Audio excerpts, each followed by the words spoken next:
बात यह है कि राजू पहलवान जिला बागपत के निरोजपुर गांव के निवासी हैं। राजू ने बचपन से ही पहलवानी की और दिल्ली में गुरु बद्री अखाड़ा में उन्होंने अपनी कुश्ती को नए आयाम दिए थे। गुरु बद्री के शिष्य रहे हैं राजू गुज्जर। राजू पहलवान एक बहुत ही अच्छे स्तर के पहलवान रहे हैं, यह बात तो सब जानते हैं, लेकिन बहुत कम लोग जानते होंगे कि अपने समय में राजू पहलवान को बहुत ही सुंदर पहलवान माना जाता था। कहा जाता था कि राजू पहलवान जितना सुंदर शायद ही कोई पुरुष हो। उस समय पर ऐसी कहावतें चला करती थी। राजू की पहलवानी के किस्से अलग थे और उसकी सुंदरता के किस्से भी उसकी पहलवानी से कम नहीं थी। ऐसा बहुत कम देखने को मिलता है। राजू पहलवान की सुंदरता जवानी के दिनों में चरम पर थी। आज भी राजू पहलवान बहुत सुंदर है, लेकिन कई बार आज के दौर में भी राजू पहलवान की सुंदरता के बारे में मैंने चर्चा सुनी है। ऐसा बहुत कम देखने को मिलता है कि पहलवान की पहलवानी की चर्चाओं के साथ साथ में उसकी सुंदरता के किस्से और चर्चाएं आम हो। बहुत कम देखने को मिलता है ऐसे। राजू पहलवान ने अपने समय में हिंद केसरी, भारत केसरी जैसे टाइटल अनेकों बार अपने नाम किए हैं और एक शानदार तरीके से कुश्ती लड़ने वाले पहलवान के रूप में राजू पहलवान को जाना जाता है। हालांकि बहुत पहले की बात है, उस समय मैंने राजू पहलवान की कुश्ती देखी थी सरूरपुर गांव में, जो बाहर वो गुफावाड़ा है, मंदिर है। अब तो बहुत काम हो गया वहाँ, जब ऐसा कुछ नहीं था इतना। तो वहीं पर उसके पिछली तरफ एक खेत सा था खाली, वहाँ पर राजू पहलवान की कुश्ती हुई थी।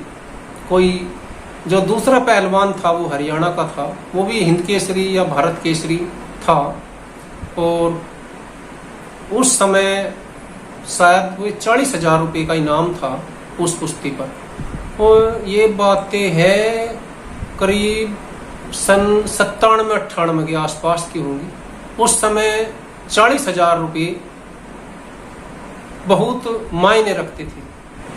तब मैंने पहली बार राजू को देखा था। उस समय पूरी जवानी में चूर था राजू पहलवान, और उसने बड़ी अच्छी कुश्ती लड़ी। वो कुश्ती बराबरी पर रही थी, और जो दूसरा पहलवान था उसकी थोड़ी थोड़ी दाढ़ी थी चेहरे पर। राजू पहलवान प्लेन थे, सपाचट, और बहुत ही शानदार कुश्ती पहलवान जी ने दिखाई थी। आखिरी में तो लोग बिल्कुल अखाड़े के पास तक चले गए थे। तो ये बहुत अच्छे अच्छे पहलवान रहे हैं। ऐसा नहीं है कि ये ऐसे ही बन गए बड़े पहलवान। इन लोगों ने बहुत मेहनत की, संघर्ष किए, तब जाकर के ये मुकाम हासिल किया है राजू पहलवान जी ने। तो राजू पहलवान की जो सफलता है वो उसके संघर्षों का परिणाम है, कोई तुक्के का तीर नहीं है।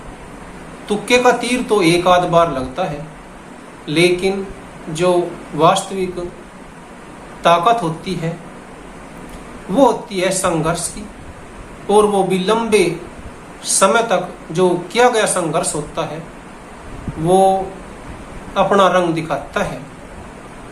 सफलताओं का जो पूरक है वो संघर्ष ही रहा है।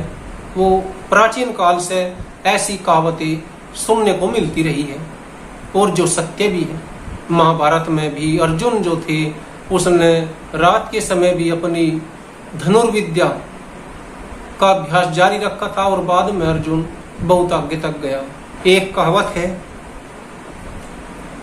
कि जो गुरु होता है वो तो अपने सभी शिष्यों को बराबर शिक्षा देता है।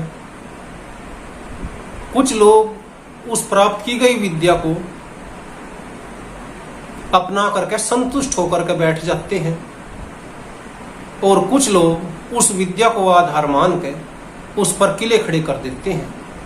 महत्वपूर्ण है कि कौन कितना बड़ा किला उस विद्या को आधार मान करके खड़ा करता है और कितने आगे तक जाता है।